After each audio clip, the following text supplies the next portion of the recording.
They told him he was building his shelter inside out. They said the heavy snow would crush him before midnight. But when the winds hit 60 miles per hour and the temperature dropped to -38, the modern nylon tent next door didn't just fail, it vanished. Here is the true story of how a forgotten physics trick turned a deadly blizzard into a survival weapon. Wyoming high country, January 2nd, 1949. The wind wasn't screaming yet. It was just a low, predatory hum vibrating through the lodgepole pines of the Medicine Bow Mountains. But the barometer in Thaddeus Galt's pocket had dropped so fast, the needle looked like it was broken. It read 28.1 inches of mercury and falling. Thaddeus was 62 years old, a man whose face looked like a topographic map of the Badlands, carved by 6 decades of high-altitude sun and biting frost. He stood alone in a small clearing, surrounded by the nervous bleating of his flock, holding a heavy, greasy bundle of raw sheepskins. To an observer, what he was doing looked like madness. To a survival engineer, it was a masterclass in forgotten physics. He wasn't scraping the hides clean, he wasn't tanning them into leather, he was stitching them together with sinew, but he was doing it wrong. He was building his shelter with the thick lanolin-soaked wool facing outward. 50 yards away, a younger man named Cal Miller was driving steel pegs into the frozen earth. Cal was 34, a surveyor for the Union Pacific, dressed in the latest surplus gear from the Second World War. He had a pristine, olive-drab Type II nylon mountain tent, the pinnacle of 1940s military technology. It was lightweight, water-repellent, and aerodynamically designed to shed snow. Cal paused, his mallet hanging in the air, and shouted over the rising gust. "You've got that inside out, old-timer." Thaddeus didn't look up. He continued lashing the sheepskin covering over a frame of bent willow branches. The gray wool looked ragged, dirty, and primitive compared to the tight, geometric lines of Cal's nylon fortress. "You hear me?" Cal walked over, wiping grease from his hands. "If you put the wool on the outside, it's going to catch every flake of snow. It'll soak up moisture like a sponge. That frame will snap under the weight before midnight." Thaddeus finally paused. He looked at the sky, which had turned the color of a bruised plum. "That's the point, son," Thaddeus rasped, his voice sounding like gravel crunching under a boot. "I want the weight, and I want the snow."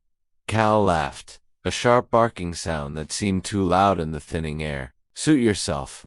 But when that roof caves in on you, don't come scratching at my flap.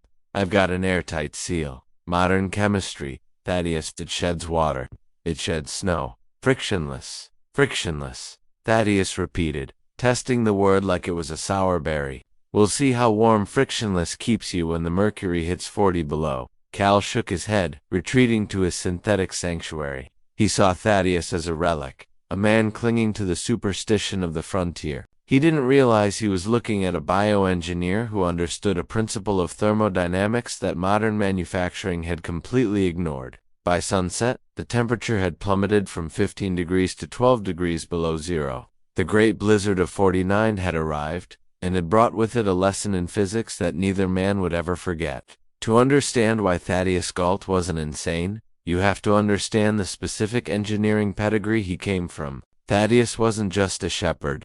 He was the son of a Basque immigrant who had survived winters in the Pyrenees where the cold could snap a tree branch like a rifle shot. He understood that in the wilderness, moisture is usually the enemy, but in extreme cold, snow is the only building material that matters.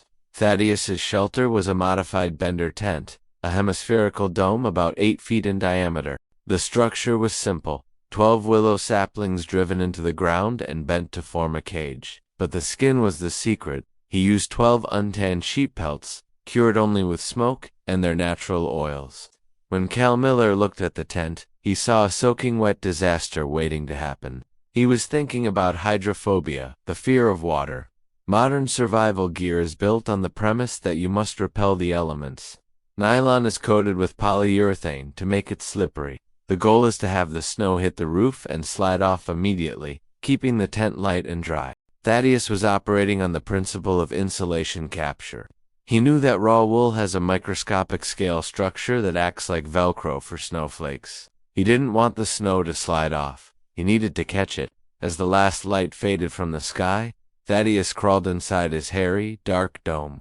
He lit a small tallow candle and placed it on a flat stone in the center of the dirt floor.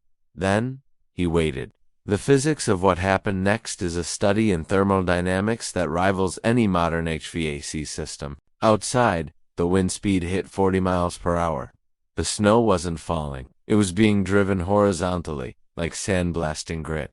Over at Cal Miller's camp, the modern nylon tent was performing exactly as designed. The fabric was slick. The wind hammered the side of the tent, and the snow skittered off the nylon roof, piling up in drifts around the base but leaving the walls exposed. Cal sat inside, shivering. His stove was roaring, but the tent was freezing. Why? Because nylon has an R-value thermal resistance of effectively 0. It is a thin sheet of plastic. Every square inch of that fabric was being scrubbed by 40 miles per hour sub-zero winds. This is a process called convective cooling. The wind was stripping the heat away from the nylon faster than his stove could generate it. The walls of his tent were minus 30 degrees Fahrenheit on the outside and maybe 10 degrees Fahrenheit on the inside. He was essentially sitting inside a refrigerator that was being hosed down with liquid nitrogen. Meanwhile, 50 yards away, Thaddeus Galt's tent was undergoing a transformation. The rough outward-facing wool fibers caught the first inch of driving snow. The friction held it in place. That first inch of snow caught the next inch. Within 2 hours, the weird hairy tent was completely invisible. It was covered in a uniform 18-inch thick layer of snow. Thaddeus didn't brush it off. He let it build. Snow is composed of ice crystals and air. Fresh, dry powder. Snow is actually 90% to 95% trapped air. In the world of insulation, trapped air is gold. That 18-inch layer of snow encasing Thaddeus's tent wasn't a burden. It was a blanket with an R value of roughly R1 per inch. Thaddeus had just surrounded himself with R18 insulation, the equivalent of wrapping his home in 6 inches of modern fiberglass batting. But then, the second phase of the engineering miracle happened. Before we see who survives the night, if you enjoy uncovering the lost engineering secrets of the American frontier, hit that subscribe button. We don't just tell stories here. We dismantle the history of how men and women survived the impossible. By 2 a.m., the storm had escalated into a full whiteout. The temperature at the Pine Ridge Weather Station, 40 miles east, clocked in at minus 38 degrees Fahrenheit. Cal Miller was in trouble. The wind was now gusting to 60 miles per hour. The nylon walls of his tent were snapping violently, a sound like a shotgun going off every 3 seconds. This drumming was pumping cold air in and sucking warm air out. Cal was wearing every piece of clothing he owned. Wool long johns, a flannel shirt, a sweater, and his heavy canvas parka. He was inside his sleeping bag, and he was still convulsing with shivers. His water canteen, hanging 2 feet from his stove, was frozen solid. The heat from his stove was going straight up and out through the uninsulated fabric. He was burning fuel at a frantic rate, but the physics were against him. He was trying to heat the entire Wyoming atmosphere through a sheet of nylon. Cal checked his watch. It was too cold to sleep. If he fell asleep, his body temperature would drop, and he might not wake up. He began to panic. He thought of the old man, Thaddeus. He's probably dead, Cal thought. That heavy snow crushed his roof hours ago.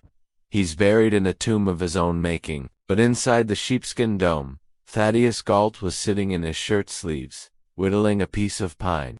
The temperature inside the snow-web tent was a steady 34 degrees Fahrenheit. It wasn't hot, but it was 70 degrees warmer than the air outside. Here is the weird secret that saved his life. As the snow piled up on the wool, the heat from Thaddeus's body and his single tallow candle rose to the ceiling. This heat slowly migrated through the sheepskin. It met the bottom layer of the snow, the layer held fast by the wool fibers. This heat caused a phase change. The inner millimeter of snow melted, turning into water. This water soaked into the wool and the snow immediately above it. But as it moved further out, away from the heat source, it hit the sub-zero cold of the storm. The water refreezed. This cycle melt, saturate, refreeze created a thin, hard shell of ice right at the boundary of the wool and the snowpack. This wasn't just ice.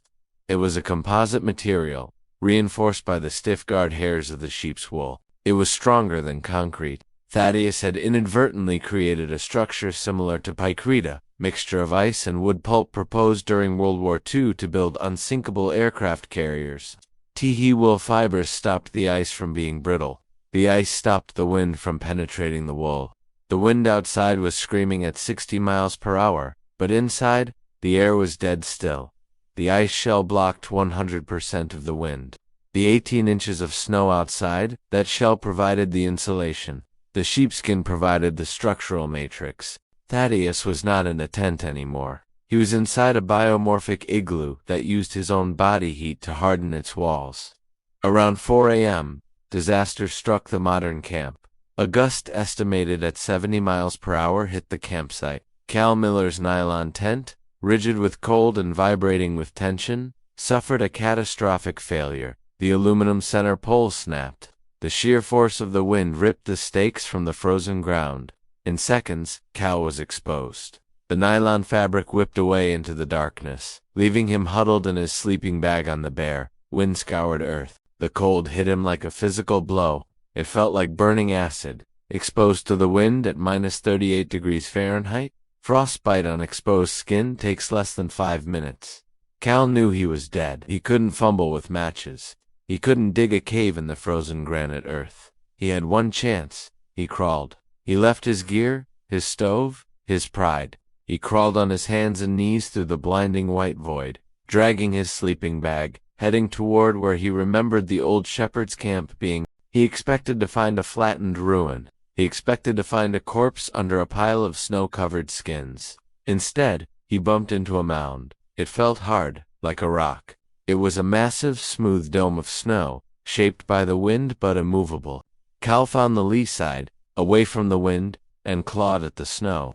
He hit the wool. It was stiff, frozen hard. He shouted, his voice barely audible over the gale. Thaddeus! Thaddeus! The wool flap pushed outward. A hand reached out, a warm, calloused hand. It grabbed Cal by the collar of his parka and dragged him through the small opening. The drop in noise was the first thing Cal noticed. The screaming wind was instantly silenced, replaced by the soft hiss of a burning candle. Then, the warmth hit him. It wasn't the dry, scorching heat of a stove. It was a humid, organic warmth, smelling of tallow and raw wool. It felt like entering a living creature. Cal collapsed on the dirt floor, gasping. His eyebrows were caked in ice. His lips blue. He looked up at the ceiling. The sheepskins were bowing slightly under the weight, but they held. He could see the moisture glistening on the wool evidence of the heat exchange that was keeping them alive. Thaddeus poured a cup of lukewarm water from a pot sitting near the candle. He handed it to Cal. Friction, Thaddeus said softly, barely looking up from his whittling. It's a useful thing, if you know how to use it. Cal didn't have the strength to argue. He stripped off his frozen gloves and held his hands toward the candle. He looked at the rough, ugly walls of the shelter. Hours ago, he had called this a coffin. Now, he realized it was a fortress. The primitive technology had reacted to the environment, adapting to the storm, while his modern gear had tried to fight the storm and lost. I thought the weight would crush it, Cal stammered, his teeth chattering violently. The snow isn't heavy if it freezes into an arch, Thaddeus explained, tapping the roof with his knife handle. It sounded like tapping on a tortoise shell. The wool holds the snow holds the heat makes the ice holds the weight. The sheep knows this. That's why they don't freeze standing up in the field. They rode out the storm for another 14 hours. When the winds finally died down on January 4th, the two men dug their way out. The landscape was unrecognizable, a white, alien desert of drifts 10 feet high.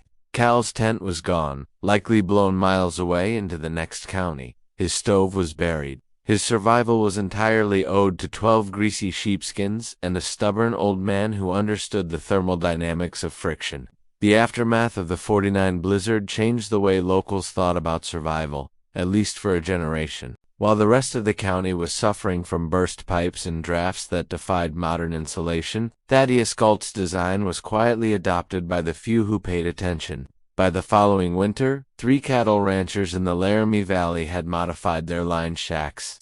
They stopped stripping the moss off their log cabins and started adding rough-hewn lath to the exteriors to catch the snow. They realized that trying to keep a structure clean in the Rockies was a fool's errand. You had to let the land insulate you. The science behind Thaddeus's snow web is solid. We can break it down into 3 factors. First, surface roughness and retention. The coefficient of friction for raw wool against snow is incredibly high. Modern tents use ripstop nylon with a silicone coating, creating a surface so smooth that snow slides off, taking its R value with it. Thaddeus maximized friction to harvest insulation. Second, thermal bridging. Modern tent poles are often aluminum. Aluminum is a superconductor of heat. It sucks warmth out of the tent and radiates cold, and Thaddeus's willow frame was organic cellulose, a natural insulator. Third, and most importantly, latent heat effusion. This is the energy involved in changing water from solid to liquid. By allowing a controlled melt-freeze cycle within the wool layer, Thaddeus created a composite shell. The energy released when that water refroze actually helped maintain the temperature equilibrium of the wall.